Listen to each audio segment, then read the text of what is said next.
आज मैं पढ़ाने जा रहा हूँ 12th क्लास के हिंदी का हार जीत कविता खंड है। ये हार जीत जिसके लेखक है अशोक वाजपेयी। क्वेश्चन रहेगा कि अशोक वाजपेयी के जीवनी के बारे में लिखें या अशोक वाजपेयी का ये जीवन परिचय दें। तो हम उनकी जीवनी के बारे में लिखेंगे और ये दिखाता है कि अशोक वाजपेयी द्वारा रचित या हार जीत का भाव सारांश प्रस्तुत करें। तो अशोक वाजपेयी के बारे में एक पैराग्राफ लिखेंगे, उसके बाद से अगला उसका भावार्थ लिखना शुरू करेंगे। तो जीवनी इनका पढ़ते हैं हम लोग कि अशोक वाजपेयी हिंदी के प्रमुख कवियों में एक हैं। उनका जन्म 16 जनवरी 1941 ईस्वी में दुर्ग छत्तीसगढ़ में हुआ था, परंतु उनका मूल सागर मध्य प्रदेश था। माने मूल बसिंदा वो मध्य प्रदेश के ही थे। कहते हैं कि उनके माता का नाम निर्मला देवी, पिता का नाम परमानंद वाजपेयी था।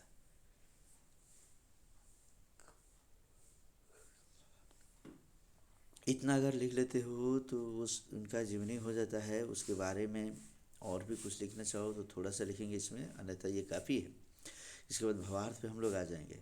अन्यथा अगर इनके सारांश के बारे में पूछता है, जीवनी के बारे में पूछते हैं तो लिखेंगे इनकी प्रारंभिक शिक्षा गवर्नमेंट हायर सेकेंडरी सागर विद्यालय से हुई। इन्होंने सागर विश्वविद्यालय से बीए और सेंट स्टीफेंस कॉलेज दिल्ली से एमए किया।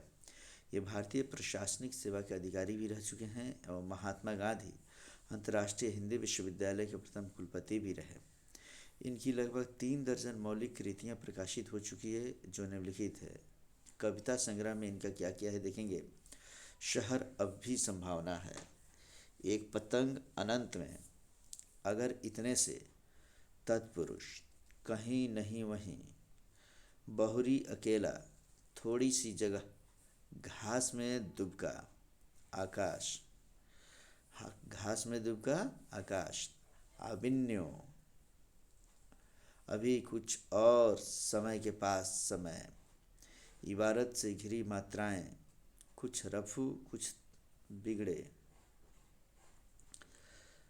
उम्मीद का दूसरा नाम, विवक्षा, दुख, चिट्ठी रसा इत्यादि है। आलोचनात्मक इनकी रचनाओं में से पढ़ेंगे हम लोग कि फिलहाल कुछ पूर्वाग्रह समय से बाहर सीढ़ियाँ शुरू हो गई है, कविता का गल्फ कवि कह गया है। इस तरीके से ये आलोचना इन्होंने किया है। अगला है संपादित कृतियाँ में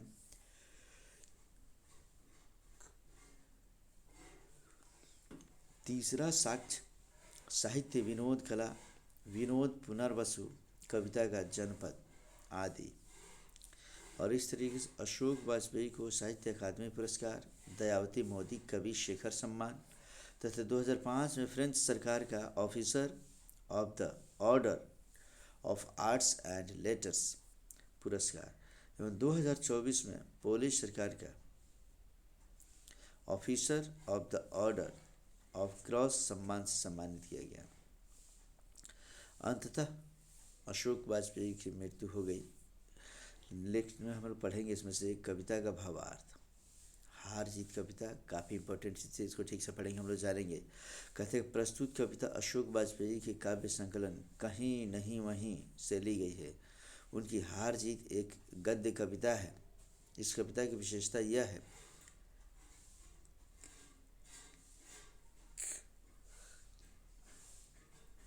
कि इस कविता में दैनंदिन जीवन अनुभवों की धरती से बोलचाल, बातचीत और सामान्य मनः चिंतन के रूप में उगा हुआ है। कवि युद्ध की स्थिति में दुखी है, वह शासकों की क्रियाकलाप से असंतुष्ट है। वह युद्ध के विषय में हार जीत पर प्रश्न खड़ा करता है कि आखिर इस युद्ध में हार जीत किसकी होती है। कवि कहते हैं कि शासक वर्ग उत्सव मना रहे हैं, सारे शहर को सजाया जा रहा है, शासकों ने जनता को बता रखा है कि उनकी सेना विजयी होकर लौट रही है। नागरिकों से ज़्यादातर लोगों में से किसी को पता नहीं है कि किस युद्ध में उनकी सेना गए थे। यह विजय पर्व किस लिए है? शासक धोखेबाज है। कभी शासकों की धूर्तता एवं उनकी राजनीति की पोल खोलते हैं, क्योंकि शासक युद्ध में जितने सैनिक शहीद होते हैं उनकी सूची इसलिए प्रकाशित नहीं करता है कि जनता बौखला जाएगी। शासकों के आने के कारण सड़कों को गीला किया जा रहा है, क्योंकि उन पर धूल न पड़ जाए। शासक गाजे बाजे के समय अपने प्रभुत्व के लिए दिखावा कर रहे हैं। एक बूढ़ा मशक वाला के माध्यम से कवि यह कहना चाहता है कि युद्ध हार जीत की नहीं,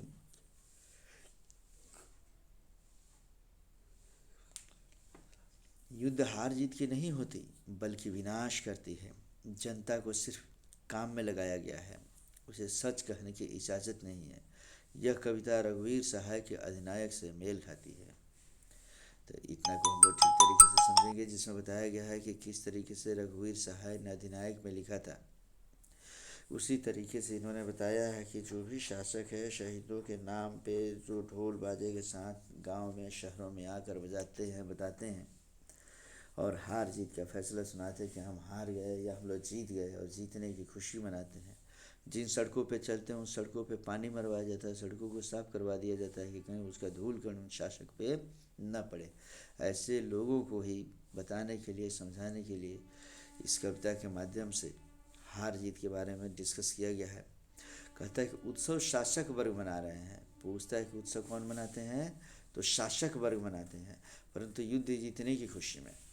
ये उत्सव शासक वर्ग मना रहे हैं युद्ध जीतने की खुशी में।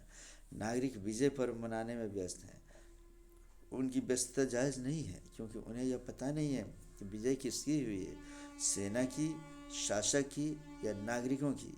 बिना जाने विजय पर्व मनाना अपनी क्षमता का क्षरण है। मतलब कि हमारी स्थिति क्या है, हम लोग हारते हैं जीतते हैं, अपने लिए जीतते हैं कि शासक के लिए जीतते हैं कि देश के लिए जीतते हैं, उससे मतलब न रहकर एक बार इसके उत्सव मनाने की घोषणा किसी शासक वर्ग के द्वारा कर दी जाती है तो आम पब्लिक ढोल नगारे के साथ उस उत्सव में लग जाती है। मूल चीज़ों को अब उन्हें पता ही नहीं रहता है। तो कहते हैं खेत में रहने वालों तथा युद्ध में मरने वालों की सूची अप्रकाशित है। युद्ध में मरने वालों की सूची शासक प्रकाशित नहीं करते हैं, क्योंकि जनता में जीवन के प्रति मोह बढ़ेगा और जनता युद्ध लड़ने से विमुख हो जाएगी। इस पंक्ति के द्वारा शासक वर्ग के निकम्मेपन और जाहिलियत को प्रकट करना चाहते हैं, जो अपनी उल्लू सीधा करने के लिए जीवन का मोल नहीं समझता है। वह खोखली राष्ट्रीयता, खोखला देश प्रेम का नारा देकर पूरे राष्ट्र को युद्ध की भीषण ज्वाला में झोंक देता है। शासक वर्ग अपने अधिनायकत्व के लिए युद्ध लड़ते हैं और जनता को मूर्ख बनाते हैं। तो इस तरीके से पूछता है कि शासक जनता को युद्ध कैसे बनाते हैं, तो हम लिखेंगे खेतों में रहने वाले तथा युद्ध में मरने वालों की सूची शासक जो होता है वो प्रकाशित नहीं करता है। मुख्य तौर पर इसे समझेंगे कि कोई भी शासक वर्ग युद्ध के नाम पे आम पब्लिक को जो मरवाती है, उसमें से मरने वालों की संख्या तो बहुत अधिक होती है, लेकिन वे आंकड़ा काफ़ी कम प्रस्तुत करते हैं कि कहीं जनता युद्ध से बौखला न जाए या युद्ध में जाने से मना न कर दे या कहीं आपसी कलह उत्पन्न न हो जाए, आपस में ही लोग सरकार को कोसना न शुरू कर दे। इसलिए जो भी शासक वर्ग होते हैं वो सही सूची उपस्थित नहीं करते हैं। कहते हैं कि शासक वर्ग अपना उल्लू सीधा करने के लिए युद्ध लड़ता है। इस युद्ध में सेना और नागरिक मारे जाते हैं और विजय होती है शासकों की। मशक वाला कहता है कि एक बार हम फिर हार गए हैं और गाजे बाजे के साथ जीत नहीं, हार लौट रही है। मूल बात की ओर कोई ध्यान नहीं दे रहा है। विडंबना है कि मशक वाले की एकमात्र जिम्मेदारी सड़क सींचने भर की है, सच लिखने या बोलने की नहीं। मशक वाला बुद्धिजीवी वर्ग का प्रतीक है और वह शासक के लिए खतरा बन सकता है, इसलिए उसे सीमित कर दिया गया है। वह इस पूरी कुव्यवस्था को बदल सकता है। मशक वाला का मतलब होता है एक मशक, हाथ में एक ऐसा चमड़े का बना हुआ एक थैला होता है जिसके में पानी भरकर उसके मुंह को थोड़ा सा छिद्र कर दिया जाता है और उसी से पानी गिराया जाता है। तो मशक वाला पानी गिरा रहा है सड़कों पर कि धूल न लगे किसी शासक को आने पर, लेकिन वो अपनी विडंबना को और अपने अंतर विचारों को वो व्यक्त करता है कि हार जीत में का फैसला ये शासक करते हैं। सच्चाई ये है कि कोई हारता कोई जीतता नहीं है, बल्कि किसी न किसी तरीके से शासकों के दिल की इच्छाएं पूर्ति होती है। कोई आम जनता को मरवाकर, कोई पुलिस वालों को मरवाकर, कोई सेना को मरवाकर अपनी विजय दिखाता है और दूसरे पे दोषारोपण करता है, तो कोई ऐसा होता है जो सचमुच मरवाता है। बहुत ज़्यादा मरते हम हैं और शासक उसका लाभ उठाता है किसी न किसी प्रकार से। इस तरीके से कहता है कि सड़कों को विजय पर्व मनाने की तैयारी में सींचा जा रहा है। सड़कों को क्यों सींचा जा रहा है? विजय पर्व मनाने की तैयारी में शासक गाजे बाजे के साथ जीत की खुशी मनाते हुए आ रहे हैं। इसमें कहीं उन पर धूल न पड़ जाए, इसलिए सड़कों को सींचा जा रहा है। यदि हम जीतते हैं तो जीतने के बाद भी हमारे सैकड़ों सैनिक मरते हैं। उन सैकड़ों सैनिकों का आंकड़ा जो शासक होते हैं वो आम जनता को बताते नहीं हैं, और जो भी लोग बचे रहते हैं जीत के बाद से, उसी का जश्न हम लोग मनाते हैं। और उसी के जश्न को मनाने के लिए शासक जब गांव में आता है तो सड़कों को सींचा जा रहा है। कविता में हार जीत का प्रश्न उठाया गया है कि आखिर युद्ध में हार जीत किसकी? ये सबसे इम्पोर्टेंट पैराग्राफ है, इसको देखोगे। सेना की, नागरिकों की या शासकों की? तो इस युद्ध में कौन हारता है और कौन जीतता है, यह सिर्फ शासकों द्वारा अपने अधिनायकत्व के लिए किया गया छल है। शासक वर्ग चाहते हैं कि जनता इन्हीं कार्यों में लगी रहे और वे शासन करते रहे। एक सैनिक जो सीमा पर जान देता है, आखिर वह जान किसके लिए देता है? आखिर जनता की इस युद्ध में क्या भूमिका है? भूमिका बढ़ाओ की मात्रा से लिखोगे। आखिर वह विजय पर्व क्यों मनाए? यह एक युद्ध विरोधी कविता है जिसमें बहुत सारे प्रश्न उठाए गए हैं। आखिर युद्ध में किसको लाभ है? युद्ध केवल नाश ही करता है, सृजन अथवा विस्तार नहीं करता है। इस तरीके से इस पैराग्राफ को अगर लिख लेते हैं तो इसी पैराग्राफ में सबका आंसर है कि युद्ध में हार और जीत किसके लिए? क्या शासक के लिए, सेना के लिए, नागरिकों के लिए? तो सीधी सी बात है, इस युद्ध में और जीतने, हारने और जीतने का काम ये सिर्फ नेतागण ही तय करते हैं कि हम हारे हैं कि जीते हैं।